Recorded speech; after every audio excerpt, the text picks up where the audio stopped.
Peace, everybody. Black Power. I'm in a little pain, but I want to do this video kind of calmly, not normally like I normally do them. Just want to inform people of the things that we must do to survive, especially a traffic stop. People, first of all, let me say this. When the police stop you for a traffic citation, a uniform traffic citation, whether you feel the traffic stop was illegal, not authorized by law, you got a right to feel that way. But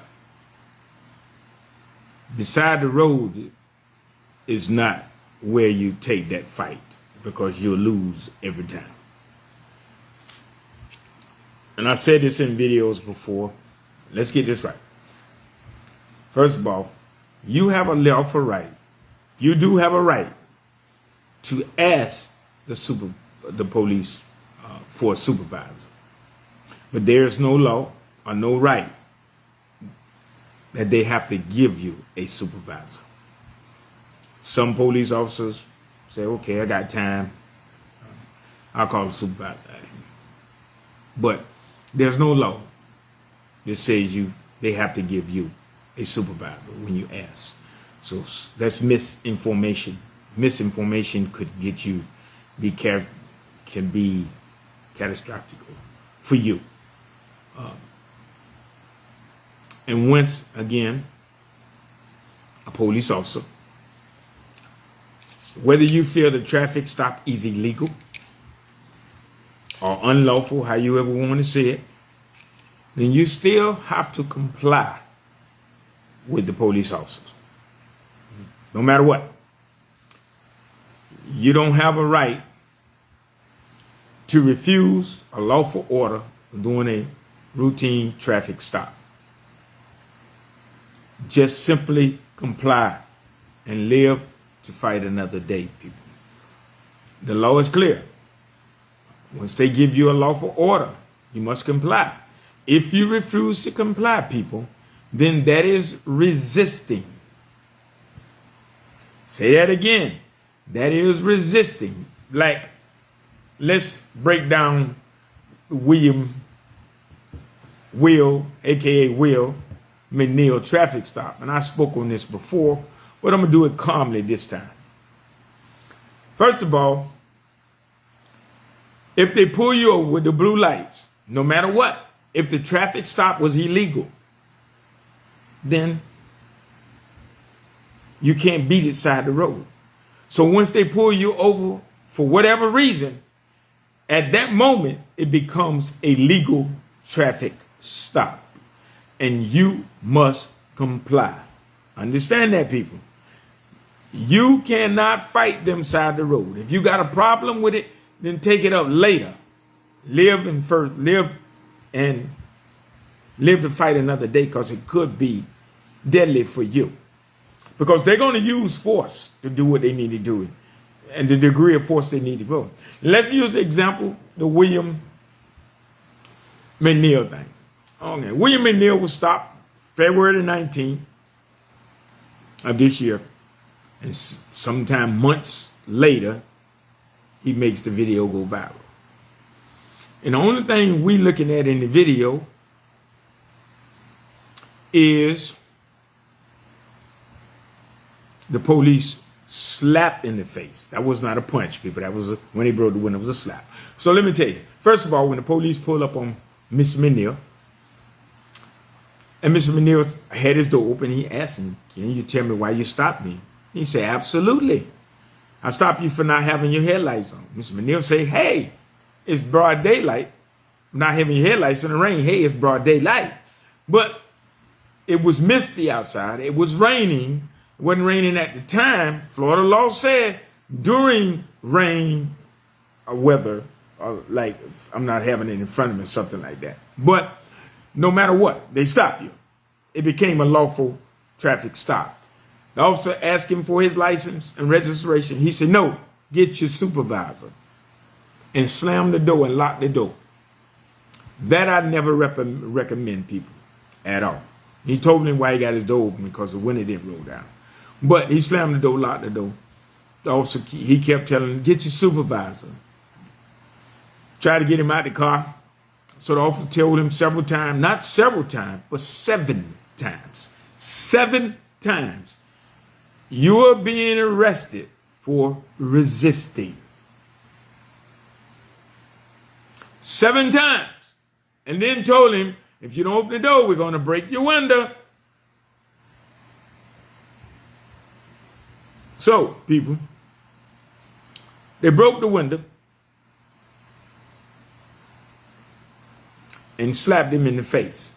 That wasn't a punch, people. And to y'all, it looked like, oh man, he punched him in the face.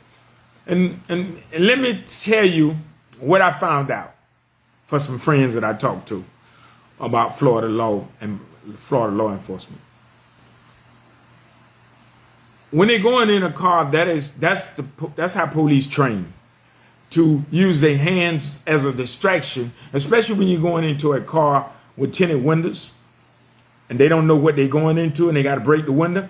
The slap in the face that he did was a training technique that the police train with in order to catch your attention in case you're reaching for a weapon or something until they can get a hold of you. Now, that's why he didn't mention that part in the police report. But when they got him out of the car, they told him to get on the ground. He said no. Again, refusal, unlawful order. So if somebody tell you to get on the ground and you tell the police officer no, then what you think gonna happen to you? Or you gonna get on the ground? Now, once he told him no, the officer did put in the police report that he punched him several times when he got him out. And I don't agree with that part, but I do understand their training about the police. But the extra hits on the outside of the car, that really bothers me. But that's not my call. But the first thing we want to do is march and protest. Y'all not sick and tired of marching and protest? Marching and protest only brings awareness. It's not going to make no effective change. Then y'all want to do a petition that everybody in your mama sign. A petition, again, must be treated just like a registered voter. So if you can't if you can't vote for whatever reason, or you're not registered to vote for whatever reason, then you can't sign a petition. And then that is a Jacksonville local area, Duval area. Somebody in South Carolina, North Carolina, and Georgia can't sign that petition. Their signature would invalidate that petition. This is why our petitions go nowhere. We think because people sign it, thousands and thousands of people sign it, but hundreds and hundreds of them are not registered voters and cannot vote in that district. So when we doing these petitions to make them successful, then follow the blueprint of the same that of a registered voter. If they're not a registered voter, their signature could invalidate the petition. Why don't y'all put that on there? Having numbers on there, if you got 10,000 signatures on there, and only 1,000 of them are lawful to vote in that district or can vote or register voters, then you just wasted your time. Explain to people how to do these petitions. But back to what I'm saying. Then Mr. McNeil wants to go. Months later, talking about he got a concussion. He got a concussion now, and all of a sudden, after the video go viral, some investigative attorney at several press conferences, he come back and say, he's a college student now. I mean, if you're a college student, that means you didn't violate none of the laws or rules. I don't know where that come from. Then the one thing he did right is remain calm. I mean, he did, because it could have went the worst way. But let me tell you what y'all really didn't realize. After they got him out of the car, they found a knife a 𝙒𝙉𝘍𝑒 knife sitting in his front seat. And if you go back to the video and look at the video at the beginning when he had the door open, he was leaned forward on the steering wheel and his hand was down by the seat like this, hanging down, where the knife was. Now, if that law enforcement officer on the right side, on the passenger side, would have saw that knife, or if the officer on the driver's side would have saw that knife, they would have killed him. They would have said he was reaching for a knife. You see how stupid we is, people? That could have actually went left. Then, not to mention, we got to have some kind of accountability, people. You driving down the road with suspended license. And you driving with suspended license and you want to give the police, you want to resist the police instead of complying. That's not, we can't beat them side of the road, people. And I'm not the one to agree with law enforcement at all. Some of the things they do, a lot of the things they do need to be changed, and we must have accountability. But we also got to take accountability for our own actions. Not to mention when they get him out the car, he got weed in his pocket. So my thing is, the attorney said, Mama did a good job teaching him.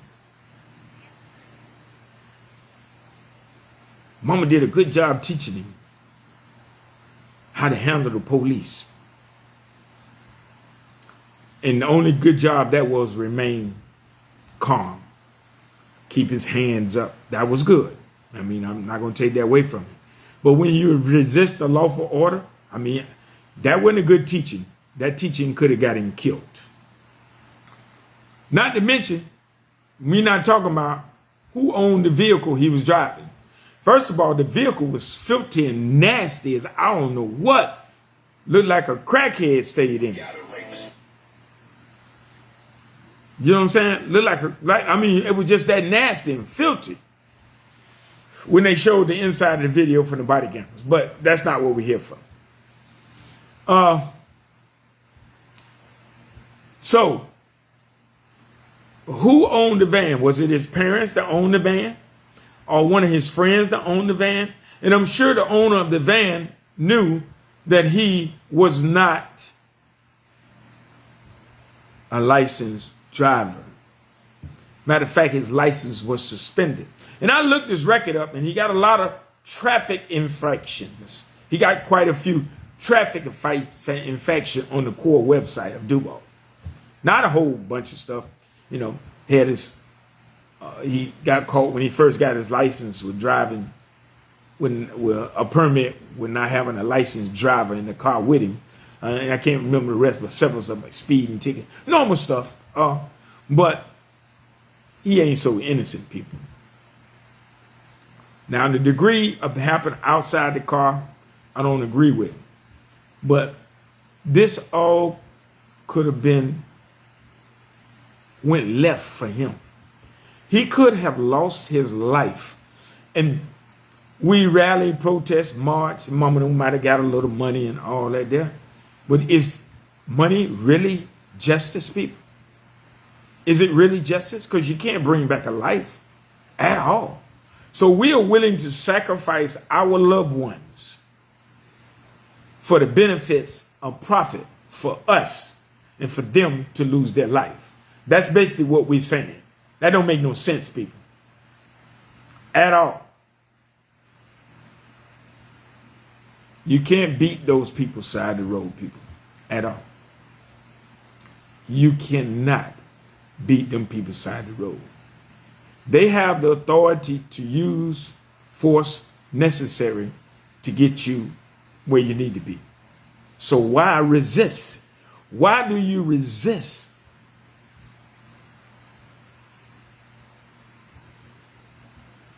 Back to the sovereignty and all these people talking about, oh, we got a right to travel. We don't have to have a license.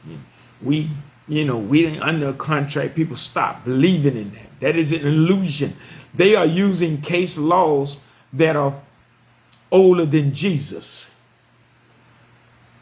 They're using a concept of sovereign citizen and the right to travel that these people are not recognizing. They have laws, old laws they're using, and these old laws have been contradicted with new laws. So people, and because they're being old law doesn't mean they're valid, but the governments have targeted people claiming to be travelers, claiming to be sovereign citizen, claiming to have the right to travel, claiming the redemption process. The law enforcement and the government has targeted y'all as a domestic terrorist. I got two friends of mine now serving 15 years in federal prison because they seem to think they can drive down the road driving over 100 miles an hour, no license plates, no insurance, no nothing, and made up fake security bonds, selling fake security bonds to people, and sovereign citizen packages, end up getting 15 years apiece in federal prison. Matter of fact, they plead out to it. People, stop doing that. Stop that. Those laws don't work. If you drive if you place yourself on those highways, county payer, state taxes, county roads, or whatever, and you get on their highways, you will be abide by their rules and regulations. Now, if you got your own private road and all that, then all that's fine and dandy. But if you get on their state's highways, then you will comply to the laws. People, it's just that simple. We are outmanned, outgunned, so we have to use what we have. It's our intellect. We have to use our brain when we're dealing with the police. I've seen the police let people go that was honest with them and said, man, I ain't got no license. My license is suspended. I'm trying to straighten it out now. And the police let him go. Told him to drive the car to the house. I'm going to follow you, drive the car to the house and park it. And told him, don't let me catch you driving again.